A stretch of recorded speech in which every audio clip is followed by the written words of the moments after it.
Yes, sir. Myself, Sushant Saru. I have completed my 10th and 12th from Dehradun in first division, and after that I got admission to GD Pant University of Agriculture and Technology. And there are also I have cleared my BTech in Electronics and Communication in first division. And after that I was selected for Bharat Sanchar Nigam Limited as junior telecom officers. In 2010, I was appointed in Punjab at Amritsar district. And some my मेरी कुछ उपलब्धियां जो मैं बताना चाहूंगा यहाँ पे कि मेरे को यहाँ पे DSL के अंदर best employ of the month का अवार्ड मिला है सर। मैंने अपना जो कार्यक्रम था जिसमें मैं बल्क एसएमएस का नोडल था यहाँ पे, तो इसके अंदर मुझे इंडियन आर्मी की तरफ से भी अप्रिसिएशन मिला है। और उसके दौरान मैंने sir Indian institute of management का जो पेपर होता है कैट जिसको हम कहते हैं वो भी क्लियर करा था। और I was got opportunity to go to IIM Kozhikode, IIM Kashipur, IIM Amritsar. पर due to some family reasons में नहीं जा पाया सर। तो उसके बाद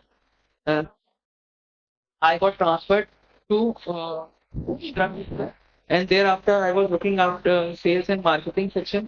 उस बीच में सर मेरा जो एक्सपीरियंस रहा है, मैंने यहाँ पे BSNL के अंदर का ट्रेनिंग सेंटर होता है उसमें हम स्टूडेंट्स को करते हैं सर।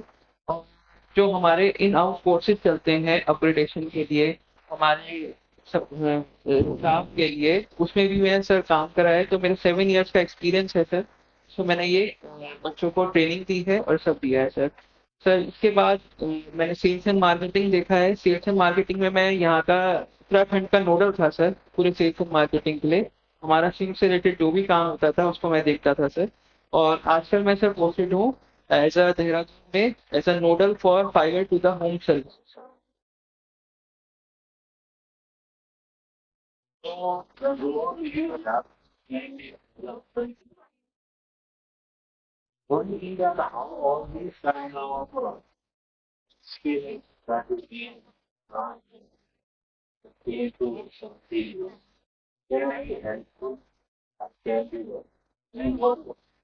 सर मेरा जितना भी इंडस्ट्री का एक्सपीरियंस है मुझे पता है इंडस्ट्री के अंदर क्या चीज चाहिए होती है। मैंने 7 साल जो अपना ट्रेनिंग सेंटर में काम करा है उसमें मैं वोकेशनल एजुकेशन के कोर्सेज ही चलाता था अपने बीटेक के बच्चों के लिए, अपने डिप्लोमा के बच्चों के लिए। उनको मैं आईटी नोडल था वहाँ पे सर, आईटी हेड था मैं एक तरीके से वहाँ पे। जितना भी राउटर्स हो गया, कॉन्फ़िगरेशन हो गया, प्रैक्टिकल हैंड ऑन एक्सपीरियंस जितना भी हो गया वो मैं करवाता था सर। और वही चीज को मैं यहाँ भी लाना चाहता हूँ कि बच्चों को ज्यादा से ज्यादा प्रैक्टिकल या हैंड्स ऑन एक्सपीरियंस में करवाना चाहता हूँ सर, जिससे वो आगे इंडस्ट्री में उस चीज का यूज कर सकें सर। और उनको अपग्रेड करवाना चाहता हूँ सर ताकि वो नई चीजों को सीख सके, नई टेक्नोलॉजी जो आ रही है, नई इनोवेशन जो आ रहे हैं उसके अंदर वो काम कर सकते हैं। इंडस्ट्री के अंदर रेलेवेंस क्या चीज चाहिए इंडस्ट्री को वो मैं अपने बच्चों को बता सकता हूँ सर। और उनका प्लेसमेंट के लिए डिफरेंट कंपनीज के पास जाके उनसे कोलैबोरेशन करके या टाई अप करके उनसे बात करके उनके मोर एम्प्लॉयमेंट की अपॉर्चुनिटीज मैं करवाना चाहता हूँ सर। मोस्ट इम्पोर्टेंट सर मैं अपने स्टाफ को सर अपग्रेड करवाना चाहूंगा। अगर मेरा स्टाफ कहीं ऐसा है कि मतलब वो पुरानी चीजों को सिखा रहा है या मेरे बच्चे कोई पुरानी आउटडेटेड टेक्नोलॉजी सीख रहे हैं तो मैं उस चीज को देख के अपने स्टाफ को सबसे पहले अपग्रेड करवाना।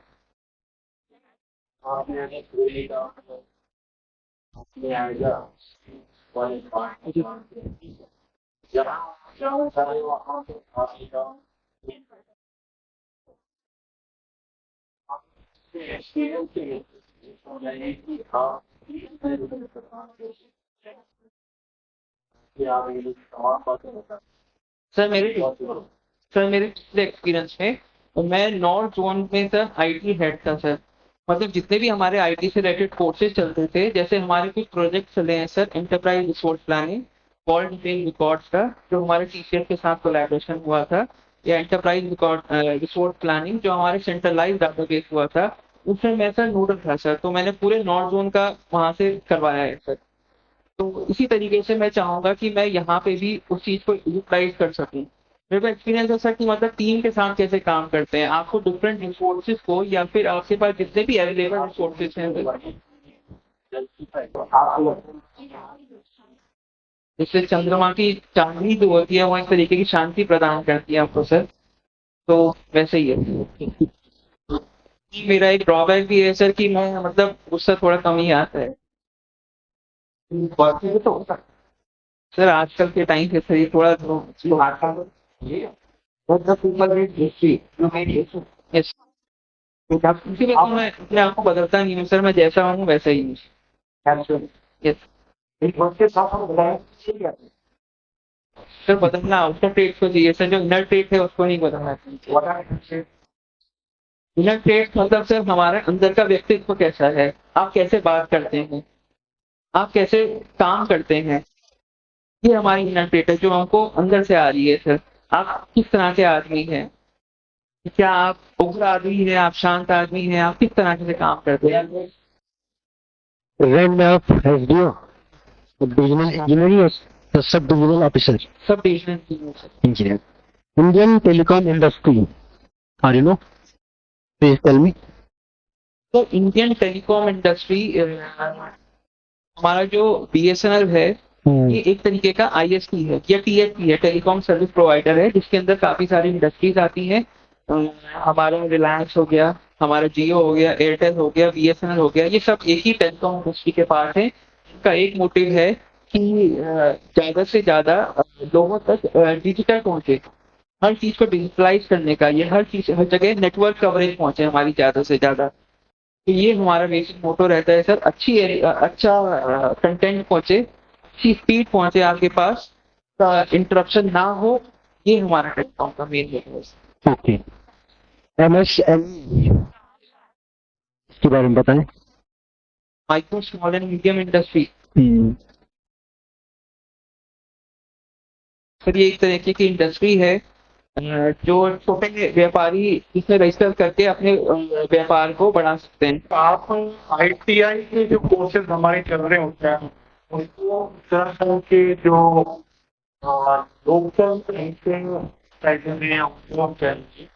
होते उसको कैसे लाइन करेंगे, कैसे जोड़ेंगे, फिर कोई रणनीति, कोई विचार, कोई विजन सर पहले तो बताइए उत्तराखंड के लोकल क्या क्या जो मिल रहा है, ज्यादा कुछ है मात्रा पाए। उत्तराखंड में लोकल सर, उत्तराखंड में लोकल से जितनी हमारी इंडस्ट्रीज हैं, जैसे सिटकुल बनाया गया है उसके अंदर डिफरेंट इंडस्ट्रीज हैं सर। हमारी ऑटोमेशन की इंडस्ट्री है, हमारी टेक्निकल इंडस्ट्री है सर। पंतनगर में सिटकुल बनाया है, हरिद्वार, सितारगंज और आपका यहाँ पे बनाया गया है सो आईटी पार्क है सर, हमारा सिलप ही है। यहाँ पे डिफरेंट इंडस्ट्री है सर, उनको विजिट कराया जाएगा सर, उनसे रिक्वायरमेंट्स दी जाएंगी किस तरह से चाहिए सर उनको। और बेसिकली सर उनका जो इंडस्ट्री स्पेशलिस्ट है सर, उससे एक सेमिनार करवाया जाएगा सर अपने कॉलेज के अंदर, ताकि बच्चे फेमिलियर हो सके कि इंडस्ट्री के अंदर क्या चल रहा है और किस ट्रेंड में वो लोग आगे बढ़ रहे हैं और क्या उनको इम्प्रूवमेंट चाहिए आगे बढ़ने के लिए, ये उनको बताया जाएगा सर। आप गोविंद वल्लभ पंत यूनिवर्सिटी से, ठीक है जी उनकी के बारे में बताइए। पंत जी सर हमारे भारत रत्न पंडित गोविंद वल्लभ पंत, इन्होंने आजादी की लड़ाई में सहयोग करा सर। 1960 में सर ये कॉलेज बनाया गया, Pant university of agriculture and technology, जिसमें 1980 के अंदर कॉलेज ऑफ टेक्नोलॉजी की स्थापना करी गई सर। ठीक है, थैंक यू।